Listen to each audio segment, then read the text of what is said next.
ethics that you have to follow. Not have to follow, but you should follow. This is what I follow, which works for me. You have to see and pick what works for you. This is something that these are my boundaries, these are my ethics that I follow. And I would recommend all of my community members, all of my students who I have trained to follow this. Because life बहुत easy हो जाएगी अगर ये कुछ ethics follow कर लोगे, क्योंकि boundaries अगर आप बना लोगे तो कोई और भी स्टेप इन नहीं करेगा आपकी बाउंड्री. ठीक है, अब ये जानते हैं when you should avoid doing reading. आप टायर्ड हो, या फिर आपने कोई बैड न्यूज़ सुनी है, या आपका अभी अलाइनमेंट नहीं है, हस्बैंड से फाइट हो गई, पेरेंट्स से फाइट हो गई, बच्चे इरिटेट कर रहे हैं, रीडिंग नहीं करेंगे हम, क्योंकि हमारी अलाइनमेंट नहीं है ना, ध्यान ही नहीं है. हम अगर खुद ही अलाइन नहीं है, ग्राउंडेड नहीं है, सॉर्टेड नहीं है, तो हम रीडिंग नहीं कर पाएंगे. और अगर कर भी देंगे तो बहुत चांसेस है कि हम रीडिंग गलत कर देंगे. तो अगर मम्मी ने फ़ोन करके बोला कि आज ना ऐसे पड़ोसी ने कुछ बोला and you are like mummy आपसे हर समय ऐसी बात करते रहते हो, this is wrong, I am not going to talk to you, तो आपकी अलाइनमेंट ख़राब हो गई और आप रीडिंग नहीं करोगे. सुबह सुबह उठते ही हस्बैंड से लड़ाई होगी, सारी मीटिंग्स कैंसिल कर दो, सारी रीडिंग्स कैंसिल कर दो, जब तक अपने आप को अलाइन नहीं कर लेते. बहुत ज़रूरी है. अगर you know the roadway to align yourself that it will not impact your reading, go ahead, कोई प्रॉब्लम नहीं है, ग्रीन सिग्नल मेरी तरफ से. लेकिन अगर आपको डील ही नहीं करना आता, आपको किसी ने कुछ बोल दिया, आप इरिटेटेड हो, तो आप रीडिंग नहीं करोगे, बिकॉज आपकी एनर्जीज कार्ड्स में रिफ्लेक्ट होंगी. ठीक है, परफेक्ट. अब दूसरी चीज, या तो आप बीमार हो या आप लो ऑन एनर्जी हो. जैसे मैंने बताया, अगर आप डाउन हो तो आप रीडिंग नहीं करोगे, आप अवॉइड करोगे. बैक एक है, पेट दर्द है, सर दर्द है, you not aligned, you are low on energy. So if you are low on energy, cards are going to catch on your energy, they are gonna either give you wrong answers, और most importantly you are going to get affected even more. Because if you are low on energies and there are negative energies that you believe in that are around you, it will impact you. तो आप सामने वाले का तो नुकसान कर ही दोगे, उसके बेचारे के पैसे वेस्ट हो गए, उसको गलत आंसर्स मिले. दूसरा, अपने आप को भी नुकसान पहुंचा सकते हो, बिकॉज लो एनर्जी में हो तो और ट्रिगर कर लोगे बाकी चीज. तो हम रीडिंग नहीं करेंगे, we are going to avoid. Then मैंने बोला अल्कोहल पीने में कोई बुराई नहीं है, लेकिन हमें ये ध्यान रखना है कि हम 24 to 48 आवर्स का गैप दे रहे हैं, time to let the alcohol go out of the system.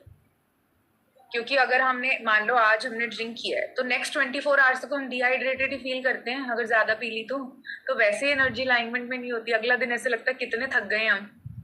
तो हम लोगों को 24 आवर्स to 48 आवर्स का गैप देना है अंटिल वी फील अलाइंड. तो ऐसा कोई भी काम नहीं करोगे आप, जैसे ड्रिंकिंग और ड्रग अब्यूज को अगर करते हो तो नहीं करोगे.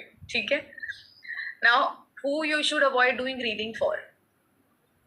जिन लोगों ने ड्रिंक करी है उनके लिए नहीं करोगे, वो तो वैसे ही नौकरी करने के लिए आ गए हैं यहाँ पर. ठीक है, उनको वैसे कुछ समझ नहीं आने वाला, कोई फायदा नहीं मिलेगा उनको, क्योंकि समझ सेंसेस से बाहर हो जाते हैं व्हेन वी ड्रिंक, राइट. अगर कोई बीमार है उसके लिए भी नहीं करोगे, they are low on energy. You are not going to read for people who are not present during the reading.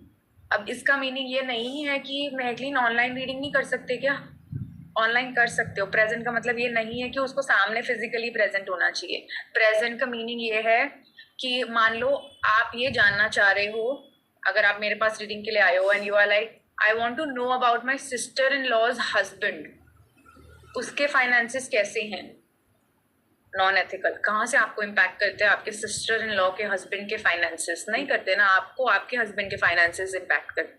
जानो, कोई प्रॉब्लम नहीं है. कोई आपके पास आके बोल रहा है कि please do a reading for my ex boyfriend, I want to know what other girl has come into his life. Ex हो गया, रीडिंग नहीं करेंगे, कोई लेना देना नहीं है. गलत है, क्यों करना है? किसी की लाइफ में आप पीक इन कर रहे हो, कोई फायदा ही नहीं है, झांक रहे हो आप किसी की लाइफ में, तो हम रीडिंग नहीं करेंगे. This is a boundary that I have created for my self. I clearly से नो. आपका उनसे कोई लिंक है नहीं है तो हम रीडिंग नहीं करेंगे. बात कर, आई हैव डन दिस. मैंने तो, चलो वो तो सही रीडिंग कराने आए थे.